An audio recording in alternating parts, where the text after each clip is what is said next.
क्या आप जानते हैं कि वाल्मीकि रामायण और तुलसीदास जी की रामचरितमानस में कई कहानियां समान होते हुए भी अलग अलग प्रस्तुत की गई हैं?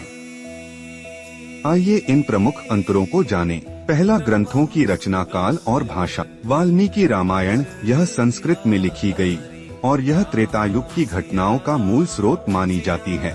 रामचरितमानस तुलसीदास जी ने इसे अवधी भाषा में भक्ति और काव्य रस में लिखा, जिससे यह आम जनमानस के लिए सरल बन गया। दूसरा, राम और रावण का युद्ध। वाल्मीकि रामायण युद्ध के दौरान श्री राम को थकान महसूस हुई, तब महर्षि अगस्त्य ने उन्हें आदित्य हृदय स्तोत्र का जाप करने की सलाह दी, जिससे वे ऊर्जा से भर गए और फिर रावण का वध किया। रामचरितमानस तुलसीदास जी ने लिखा कि श्री राम ने विभीषण की सलाह पर रावण की नाभि में अमृत का रहस्य जाना और फिर वहां पर बाण मारकर रावण का वध किया। तीसरा, लवकुश जन्म और शत्रुघ्न का प्रसंग। वाल्मीकि रामायण। सीता माता जब वाल्मीकि आश्रम में थीं, तब शत्रुघ्न वहां आए और लवकुश के जन्म की सूचना प्राप्त की। रामचरितमानस तुलसीदास जी ने इस प्रसंग का उल्लेख नहीं किया और यहाँ शत्रुघ्न का लवकुश से मिलना नहीं बताया गया। चौथा, ग्रंथों का समापन, अंतिम कांड का भिन्न नाम और स्वरूप। वाल्मीकि रामायण की पूरी कथा युद्ध कांड में समाप्त हो जाती है और फिर उत्तर कांड में आगे की घटनाएं लवकुश, राम सीता पुनर्मिलन, सीता का पृथ्वी में समाना होती हैं।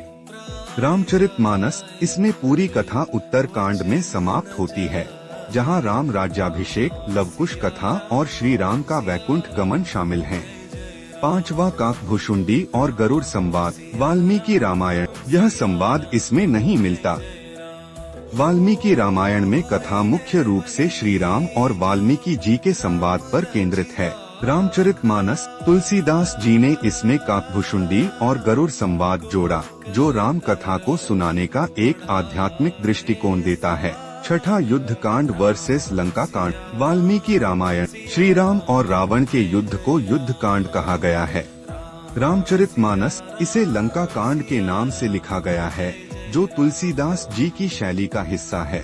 सातवां, सीता और इंद्रदेव का प्रसंग। वाल्मीकि रामायण जब सीता माता लंका में थीं, तो इंद्रदेव ने उन्हें खीर का प्रसाद दिया, जिससे कि उन्हें वहां भूख प्यास महसूस न हो। रामचरितमानस इस कथा का कोई उल्लेख नहीं है। यहाँ सीता माता को कष्ट सहते हुए ही दिखाया गया है। शबरी प्रसंग। वाल्मीकि रामायण शबरी श्री राम के आने की प्रतीक्षा करती रहीं, लेकिन उनके झूठे बेर खिलाने की कथा नहीं मिलती। रामचरितमानस शबरी प्रेम और भक्ति से श्री राम को अपने झूठे बेर खिलाती हैं और राम उनके प्रेम से अभिभूत होते हैं। आध्यात्मिक संदेश। वाल्मीकि रामायण इतिहास और घटनाओं पर केंद्रित है, जबकि रामचरितमानस भक्ति और आदर्शों पर आधारित है। दोनों ही ग्रंथ श्री राम की दिव्यता को दर्शाते हैं। क्या आप पहले से इन अंतरों को जानते थे?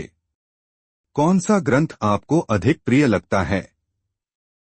कमेंट में बताइए। सनातन धर्म की और भी अद्भुत कथाओं के लिए सब्सक्राइब करें।